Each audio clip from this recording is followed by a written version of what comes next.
तो फ्रेंड, इस वीडियो में मैं सामाजिक विज्ञान कक्षा 10 5 अंक वाले दीर्घ उत्तरीय प्रश्न लेके आया हूं और इसमें हम 5 अंक वाले इतिहास के 2 इंपॉर्टेंट क्वेश्चन आंसर को देखेंगे। ठीक है, जो हमारे बोर्ड एग्जाम के लिए बहुत ही इंपॉर्टेंट है। उसमें से पहला क्वेश्चन देखिए क्या है। पहला क्वेश्चन दिया गया है कि रूसी क्रांति के कारणों की विवेचना करें। अब इस क्वेश्चन को दो तरीका से, अगर लघु उत्तरीय में पूछेगा तो सिर्फ 2 कारण पूछेगा कि रूसी क्रांति के 2 कारणों के बारे में बताएं। अगर 5 नंबर वाले में पूछेगा तो बताना पड़ेगा 5-6 पॉइंट में, ठीक है, कि रूसी क्रांति के कारणों की विवेचना करें। तो देखिए, रूसी क्रांति के कारण निम्नलिखित थे। पहला, जार की तानाशाही। तो इसमें आप लिखिएगा जार निकोलस द्वितीय निरंकुश शासन करता था। दूसरा, जनता को राजनीतिक अधिकार को स्वतंत्रता नहीं मिलती थी, यानी कि पॉइंट दे दे के आप उसके बारे में 2-2 लाइन लिख दीजिएगा। ठीक है। दूसरा क्या था कि आर्थिक स्थिति अत्यंत खराब था। किसका? मजदूरों की मजदूरी कम और काम के घंटे बहुत अधिक थे। दूसरा, किसान गरीबी, कर्ज और भूमि की कमी से परेशान था। ठीक है। तीसरा कारण है सामाजिक असमानता। अमीर और गरीब के बीच भारी अंतर था। कुलीन वर्ग को विशेष सुविधाएं मिलती थी जबकि आम जनता शोषण झेल रही थी। ठीक है। चौथा है औद्योगिकरण का नकारात्मक प्रभाव। औद्योगिकरण का नकारात्मक प्रभाव में क्या लिखना है आपको? तो फैक्ट्रियों में कार्य स्थिति बहुत खराब थी। मजदूर संघ जो ट्रेड यूनियन थे उस पर प्रतिबंध था। ठीक है।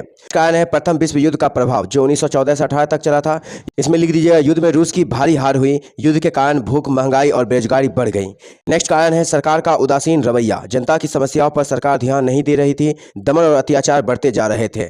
नेक्स्ट है कारण बोल्शेविक पार्टी का बढ़ता प्रभाव। तो लेनिन ने रोटी, शांति और भूमि का नारा दिया। जनता को बेहतर भविष्य का विश्वास मिला। और 8वां इसका रीजन है जनता का बढ़ता असंतोष, यानी कि रोटी की कमी से लंबी कतारें लगने लगी। मजदूरों और किसानों ने हड़तालों और विरोध प्रदर्शन शुरू कर दिए। तो ये इसके पॉइंट थे जिसके कारण जो है रूसी क्रांति हुई थी। ठीक है। तो इन सभी का आंसर मैंने बिल्कुल आसान लैंग्वेज में लिखा है।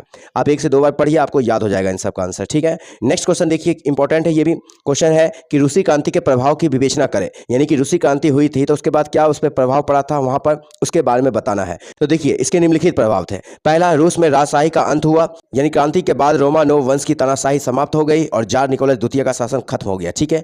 दूसरा क्या प्रभाव पड़ा? तो सोवियत संघ की स्थापना हुआ था, यानी कि 1917 की क्रांति के बाद रूस दुनिया का पहला समाजवादी यानी कम्युनिस्ट राष्ट्र बना, जिसे सोवियत संघ कहा गया। तीसरा, भूमि का राष्ट्रीयकरण, यानी कि जमींदारों की बड़ी भूमि सरकार के नियंत्रण में ले ली गई। भूमि को गरीब किसानों में बांटा गया। ठीक है। नेक्स्ट प्रभाव है उद्योगों का सरकारी नियंत्रण, यानी कारखानों, बैंकों, रेल मार्गों और बड़े उद्योगों को निजी मालिकों से लेकर सरकार के अधीन कर दिया गया। ठीक है। 5वां प्रभाव है शिक्षा और स्वास्थ्य में सुधार। सभी नागरिकों के लिए मुफ्त शिक्षा और स्वास्थ्य सुविधाएं शुरू की गई। महिलाओं और गरीबों की शिक्षा में समान अधिकार दिए गए। नेक्स्ट प्रभाव पड़ा है महिलाओं की स्थिति में सुधार। महिलाओं को मतदान, संपत्ति और समान वेतन का अधिकार मिला। समाज में महिलाओं की स्थिति मजबूत हुई।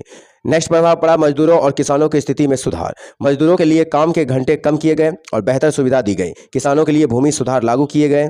तो ये सब इसके प्रभाव थे। आप यहाँ पे देखिए, इसका भी आंसर बहुत ही आसान भाषा में मैंने लिखा है। आप इसे पढ़िए और अपने एग्जाम के प्रिपरेशन अच्छी तरह से करिए। मिलते हैं हम अपनी अगली वीडियो में। Till then take care.